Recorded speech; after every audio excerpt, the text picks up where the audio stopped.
With the first 4 games of the season in the books, it's time to reflect on our preseason picks for all the major awards and talk about who the leading candidates are today on the Locked On NFL Scouting Podcast. You are Locked On NFL Scouting with the Draft Dudes, your daily podcast for NFL and college football scouting.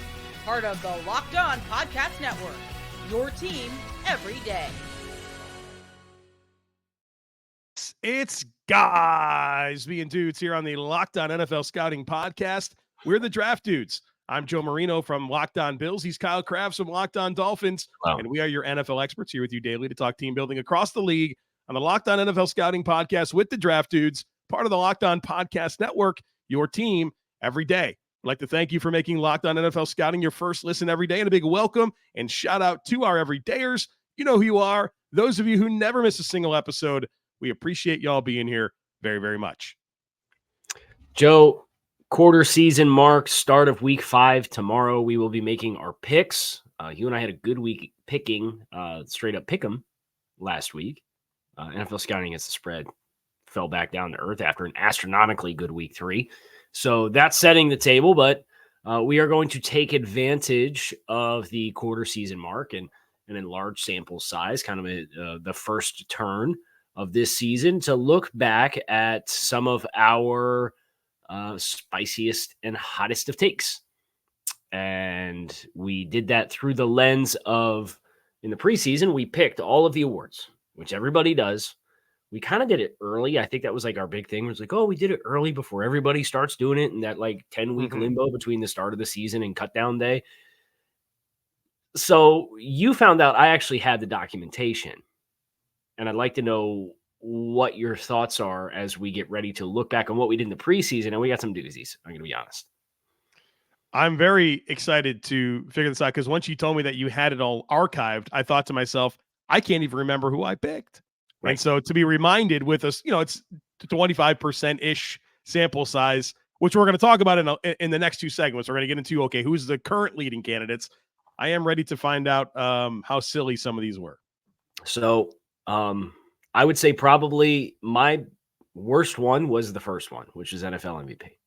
I think you picked Burrow, right? I did pick Joe Burrow at plus 700. You picked Buffalo Bills quarterback Josh Allen at plus 700. Patrick Mahomes was my second selection. Justin Herbert was your second selection. Your third choice was Patrick Mahomes, and my third choice was Trevor Lawrence. Okay. I see okay there. You seem okay there. Yeah. Odds on favorite as things currently stand and sit.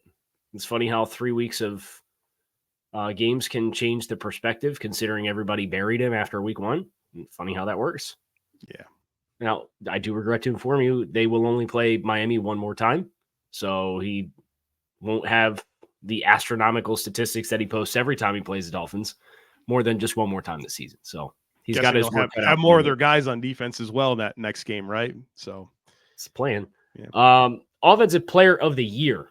We both were in lockstep with the first 2 slots. Okay. Our third choices are astronomically bad. Christian McCaffrey for both of us was our choice. Well, I like it. I need to hear nothing else. It was plus 1,400 too. So that was pretty reasonable bet to place. Yes. Wow. I felt like that was such low-hanging fruit. Justin Jefferson was both of our second choice, also at plus 1,400. Okay. Your third choice was Cooper Kupp. Well, can't win Opoy without being on the field. Can't win them all. And mine was Garrett Wilson.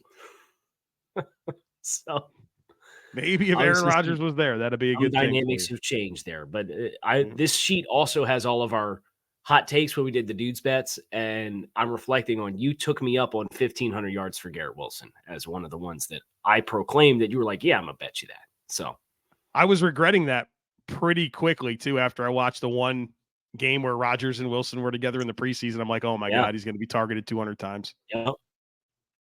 Now, I do have a administrative question, a clarification question. My Rams hot take was Puka Nacua as wide receiver 2. Okay, you win the bet. You win the bet. You took the bet with me. But like, what if he's wide receiver 1? It's the spirit of what you were saying is that he's not wide receiver 3. Yeah, no, like he's got 500 yards in 4 games or something. Just insane. What's that? He's got like over 500 receiving yards in 4 games. Yeah, he's on quite the pace. Yeah. Nobody had Puka Nacua for Offensive Rookie of the Year. However, we both had Bijan Robinson at plus 300 as our first pick.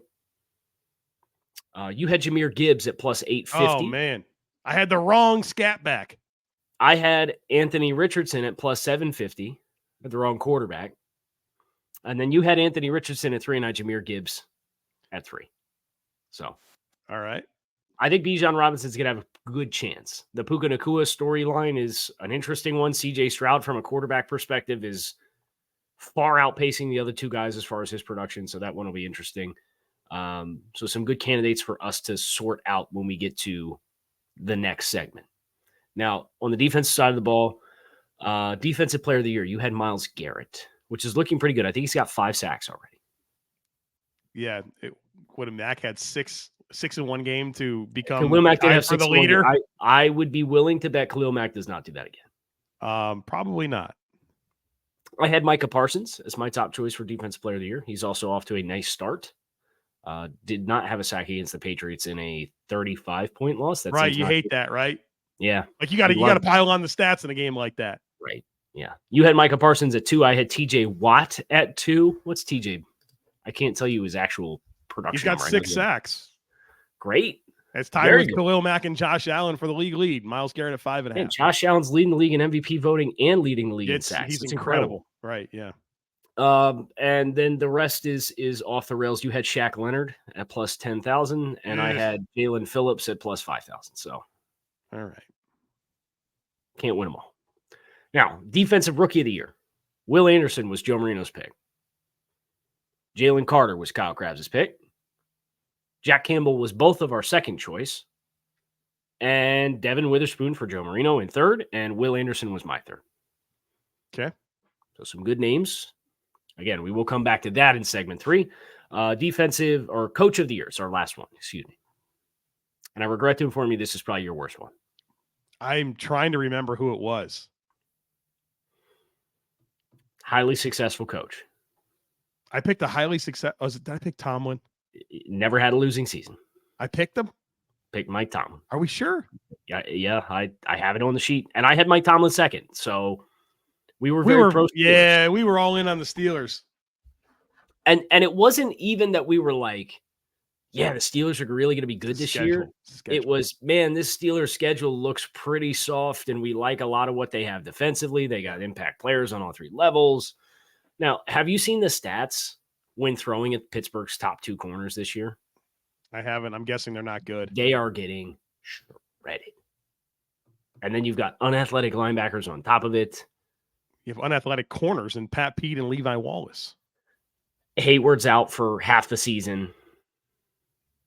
None of it trumps the Matt Canada saga. Him being given a more direct line with Kenny Pickett as of a couple weeks ago. Him apparently having a Twitter burner account. I don't know if you saw that. I'm skeptical on that, but I saw it. The recovery emails like mblanks@sblanks.com. It might have been like a burner that was staged like on purpose like that, Yeah, I think that's fair. We'll see. He needs a burner for his play calls though. Yeah. So that's I think even if Pittsburgh ends up bouncing back and playing more stable football, because at the end of the day, they're still 2-2. Yeah, right? They are. Even if they're more stable, I think you reflect on the Matt Canada stuff for Tomlin, and it feels like that's going to be too big of a hurdle for him to push through to be able to claim Coach of the Year. Like Pittsburgh would have to really run the table here. Who else did we have up there? I had Doug Peterson as my top choice. Okay. Not looking great there either. I had Tomlin at my second choice. You had Kevin Stefanski as your second choice. I had Matt LaFleur as my third choice. And then you had Mike McDaniel as your third choice. Rough group. And that's why when people talk about strength of schedule before the season starts, doesn't matter. Well, at least we're accountable to it, right? Who else is going through their mostly bad preseason takes at this point. We had some good ones. Right, McCaffrey was good. Josh Allen was good. Bijan Robinson's good. Garrett and Parsons are good. Jalen Carter and Will Anderson are good. Devon Witherspoon's good. TJ Watt's good. All right. Well, we are going to get into who the current leading candidates are for these awards here in just a moment. But first, our partners at eBay Motors have teamed up with Locked On Fantasy Football host Vinny Iyer to bring you some of the best fantasy picks each week, all season long. So whether you're prepping for a daily draft or scouting the waiver wire, every week we're going to provide you with players that are guaranteed to fit on your roster. So let's see who Vinny has picked out for us on this week's eBay's Guaranteed Fit Fantasy Picks of the Week. Bengals running back Joe Mixon is off to a slow start with the rest of the team's offense as Joe Burrow battles through his calf injury. With the receiving corps short-handed minus T. Higgins and Cincinnati in desperate need of a road victory at Arizona, look for the team to focus on winning their rushing attack and winning on defense. The Cardinals have allowed some ample production on the ground, so look for Mixon to get 80-plus yards and a touchdown. Vinny Iyer from Locked On Fantasy Football is going to help you win your fantasy championship, and eBay Motors knows a championship team is about each player being a perfect fit. Same with your vehicle. With over 122 million parts for your number one ride or die, you can make sure your ride stays running smoothly. Brake kits, LED headlights, roof rack, bumpers, whatever your baby needs, eBay Motors has it. And with eBay Guaranteed Fit, it's guaranteed to fit your ride the first time, every time, or your money back. Plus, at these prices, you're burning rubber and not cash. Keep your ride or die alive at ebaymotors.com. eBay Guaranteed Fit only available to U.S. customers. Eligible items only. Exclusions apply.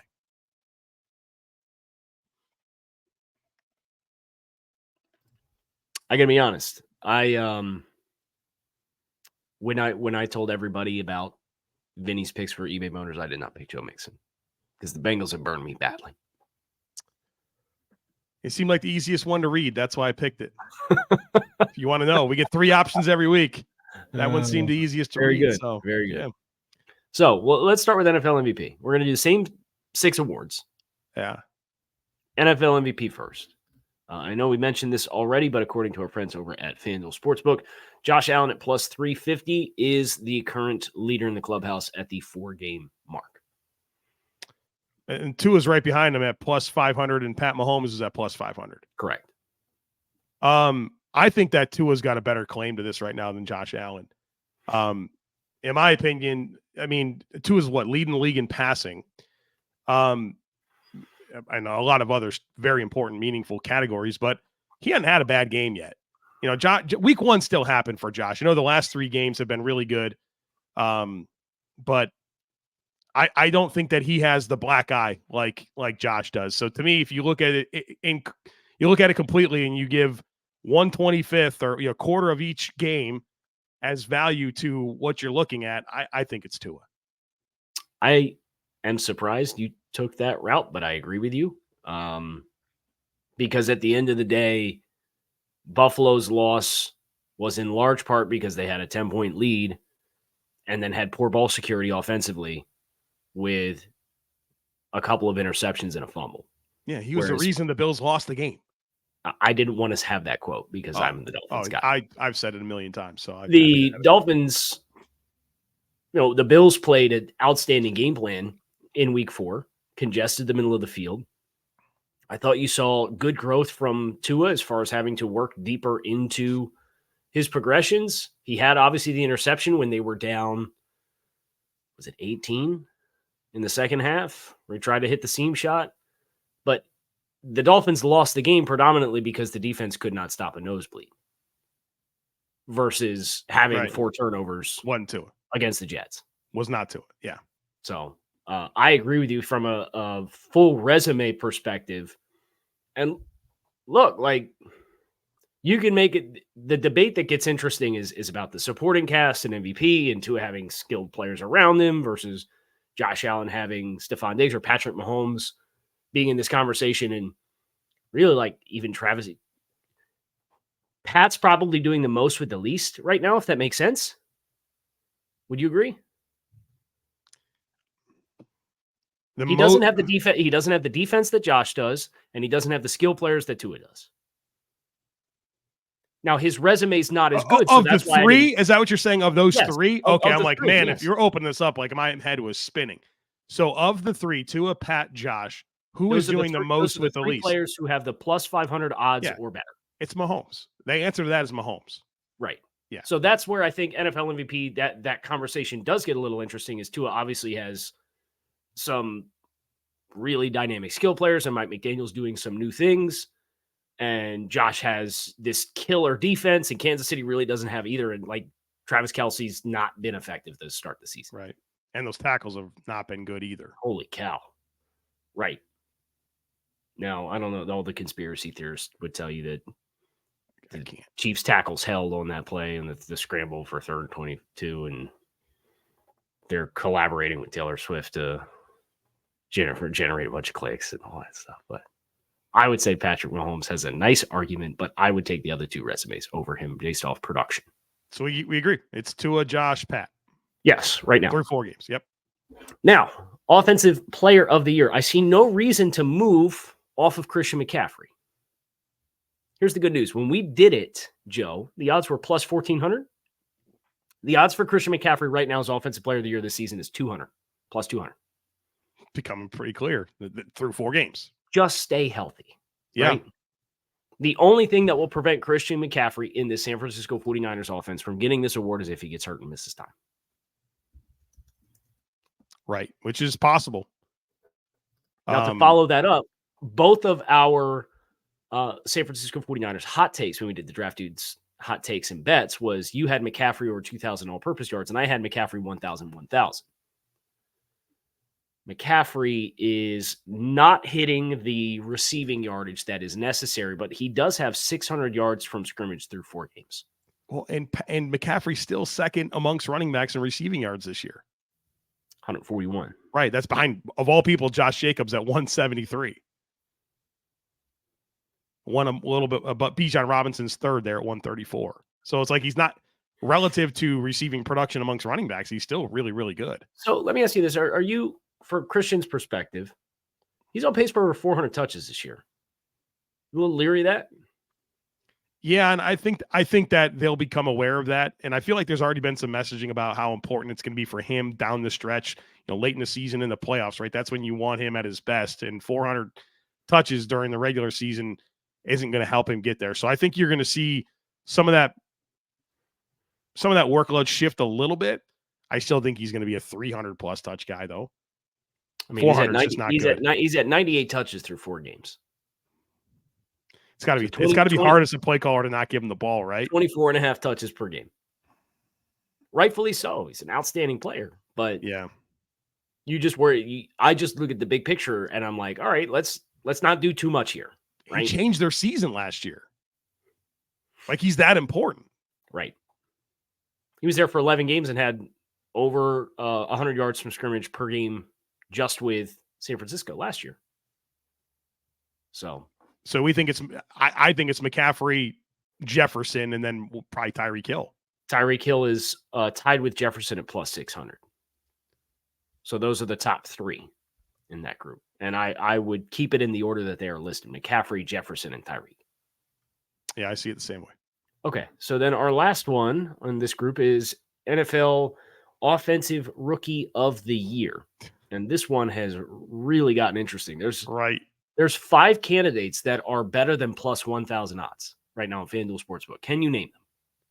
I would guess there's 5 of them. I would guess CJ Stroud. Yes. Bijan Robinson. Yes. Puka Nacua. Yes. Devon Achane. Achane.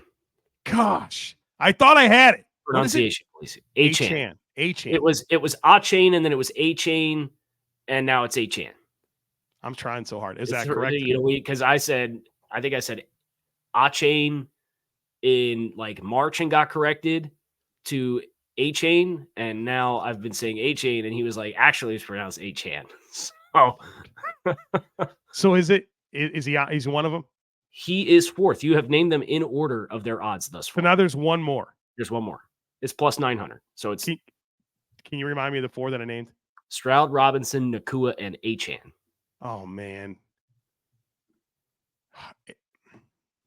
it's got to be a quarterback. I think I wouldn't be Tank Dell. I want to get this right so bad.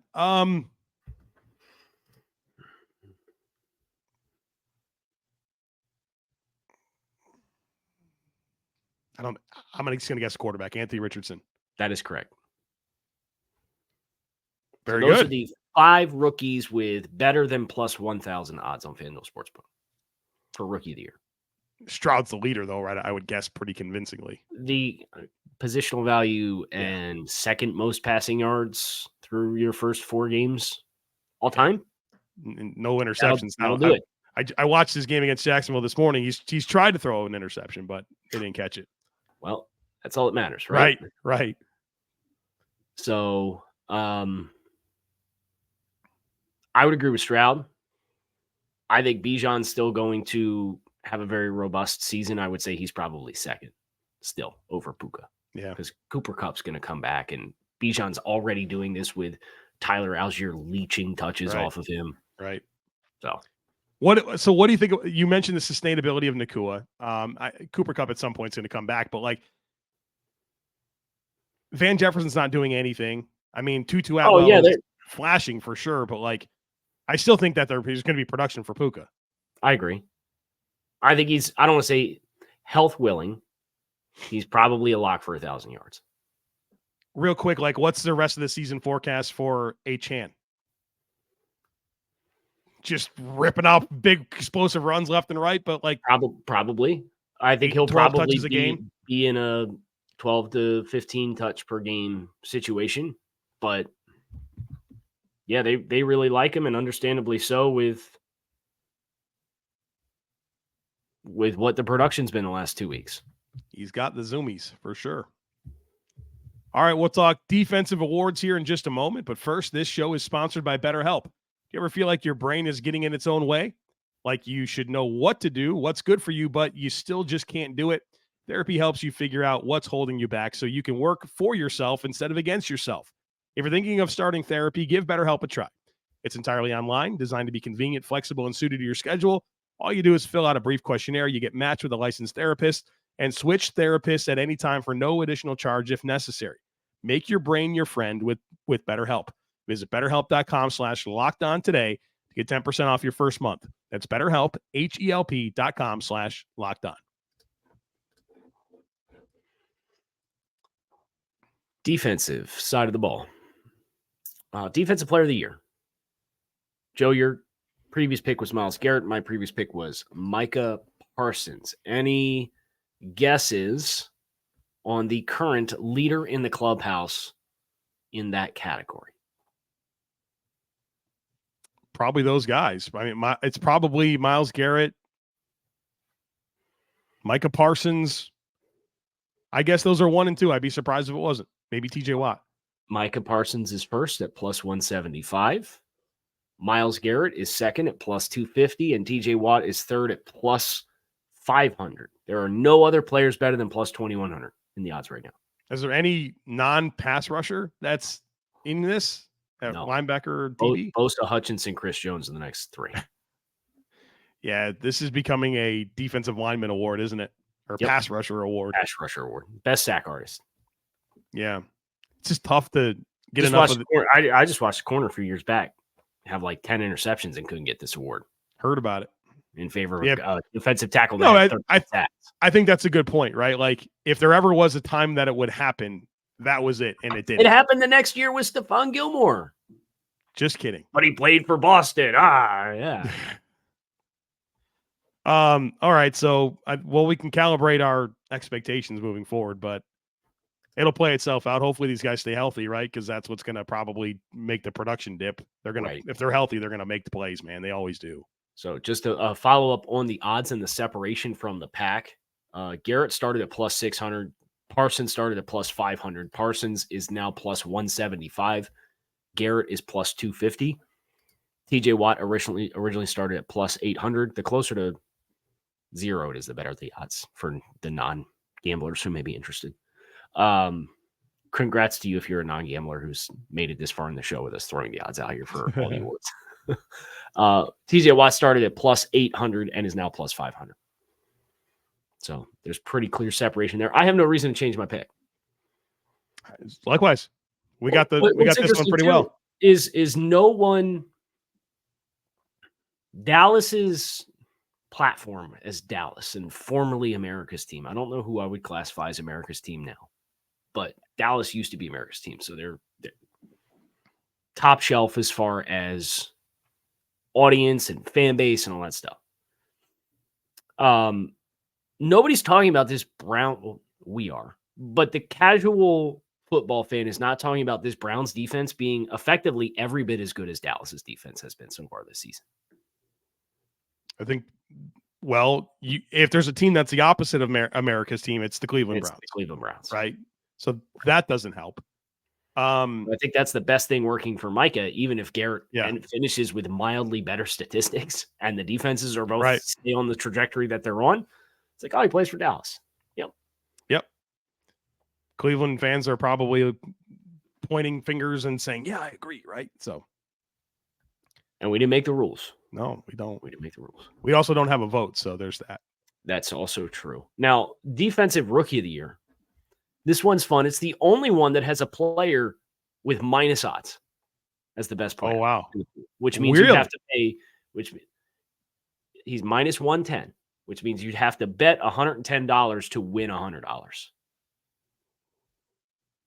Yeah. Okay. I think, because I had this conversation I was on a podcast last week and we talked about it, and I thought it was down to these players. Christian Gonzalez, Brian Branch, Devon Witherspoon, and Jalen Carter. Well, I can tell you Christian Gonzalez is off the board because he's injured, but like if he wasn't injured, he's in this conversation. Yeah, he's probably in the top 3. Yeah. I guess Will Anderson would be the other guy I would mention, but so name him again. Devon Witherspoon, Jalen Carter, Brian Branch. Of course, I mentioned Christian Gonzalez, and then I don't know. It's like Tuipulotu is having a heck of a year so far. He's 5th. Okay, makes sense. Will Anderson's been pretty good. Okay, so those 5 names that you just mentioned are the top 5. Pretty clear, right? Tuipulotu is plus 2,900, so he's the long shot at 5. Will Anderson is plus 900. He is 4th. Brian Branch is plus 750. He is 3rd. Devon Witherspoon is plus 300. He is 2nd. And Jalen Carter is minus 110, which means he is the overwhelming favorite to win Defensive Rookie of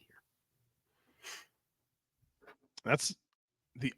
I'm not taking anything away from Jalen Carter. I feel like Devon Witherspoon is building one heck of a resume too I think I'm surprised that there's that much of a gap. Yeah, like just overall, like clear odds on guy right now being Jalen Carter. Well, Witherspoon got a little bit of a late. Yeah, he missed the first game, right? Right. But I mean, what he's done the last 2 weeks has been unbelievable against Carolina and the Giants. So now this is an interesting development. I can't find the coach of the year. Would that be in season futures? You feel like you'd be in the same one, right? It'd be in the awards tab, right? Mm-hmm. NFL MVP, Offensive Player of the Year, Defensive Player of the Year, Offensive Rookie of the Year, Defensive Rookie of the Year. The only other one it has is AP Comeback Player of the Year. So weird. Okay, well, we can at least talk about. I'm just gonna Google it. Okay. Trying to give love to FanDuel here.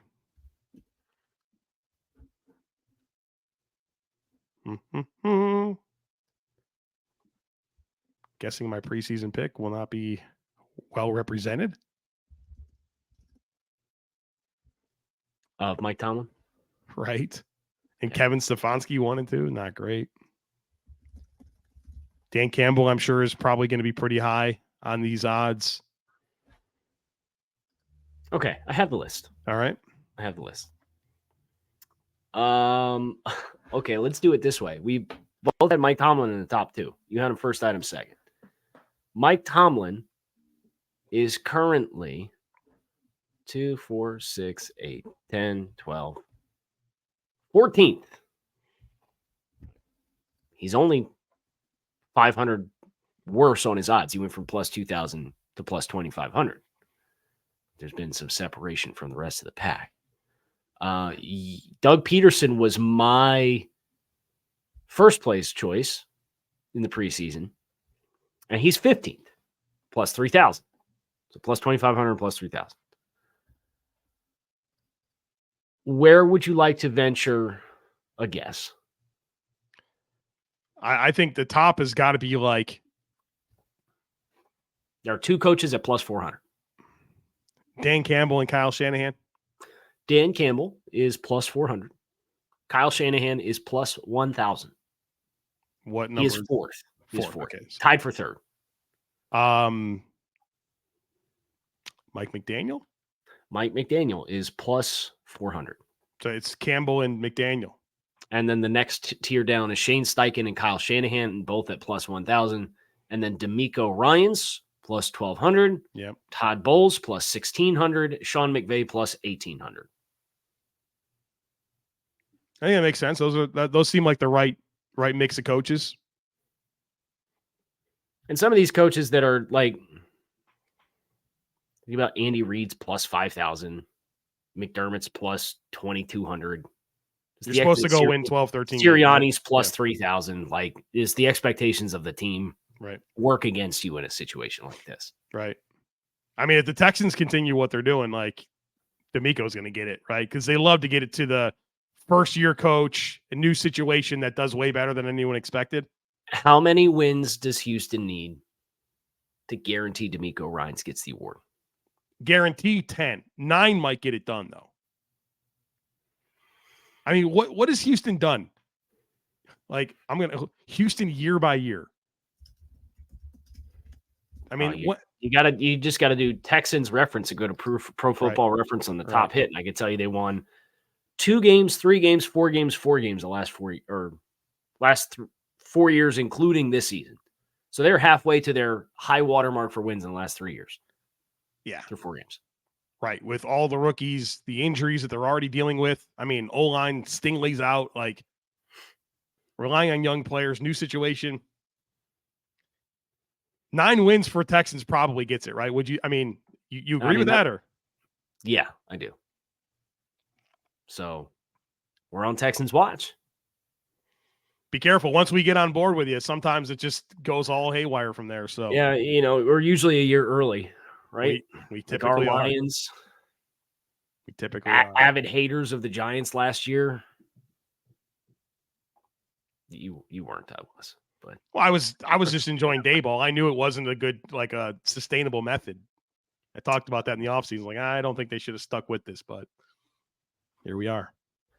So did we file a formal pick? I think we just said if Ryans wins 9 games, he probably wins the award. Yeah, but are you comfortable sitting here saying that they're getting 7 more? No. Yeah, I mean, maybe, but I'd probably go Dan Campbell. Yeah, I like where they're headed. They should continue to improve. They're probably going to win that division. Yeah, I would agree with that. But it's funny how things change, right? I mean, we could do this again in 4 weeks and be like having really different conversations. Well, I don't think the conversation around Detroit will be too much different in 4 weeks. They have 4 more games before the bye. You ready? Yeah. Carolina Panthers this week. They're going to eat them boys up.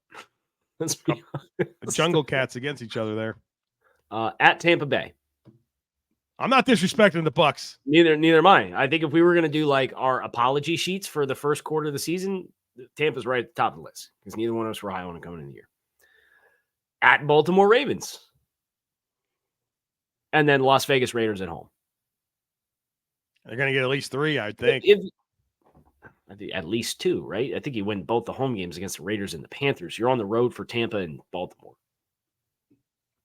So, like, your worst case scenario probably is that you're 5-3 going into your bye. Yeah. Oh, by the way, you haven't played the Bears yet this season. Oh, by the way, you still play the Broncos. Oh, by the way, you play the Vikings twice. I think they're probably 6-2 going into their bye. Okay. Well, if that's the case, then we are talking about a 12-win team. That's going to get you coach of the year in Detroit, brother. That's right. Well, what if we get a 10-win Texans team and a 12-win Detroit team? Oh, that's what we have to do. We have to do like the ultimate chaos outcome for the season. Like 10 wins probably wins the South, right? The Texans are hosting a playoff game. Detroit's going to be hosting a playoff game too. Right. Probably me or you going to Houston. Sign me up. It's like the It's like the 2020 year. Was it 2020 when the Browns made their run into the playoffs and the Dolphins won 10 games and who else was like super high up that year that like really came out of nowhere? There was like one other one where it's like these candidates are Miami had the worst roster of all time in 2019 and Flores won 10 games and Stefanski got Cleveland their first playoff win. And it was just like, man, all these overachievers versus expectations. And I think it was Stefanski that got it. Right. I think rightfully so. They went 11-5 and won a playoff game. I know the playoff game doesn't count for the votes, but could have some more of that this year. Yep, it's going to be chaos. So you're going to make sure you follow along. I'm Kyle Crabbs. He is Joe Marino. We are Locked On NFL Scouting. Appreciate you guys for checking out the show. Make it a great rest of your day. We're out of here. We'll be back to talk to you all again tomorrow and prep you for NFL Week 5 action. See you then.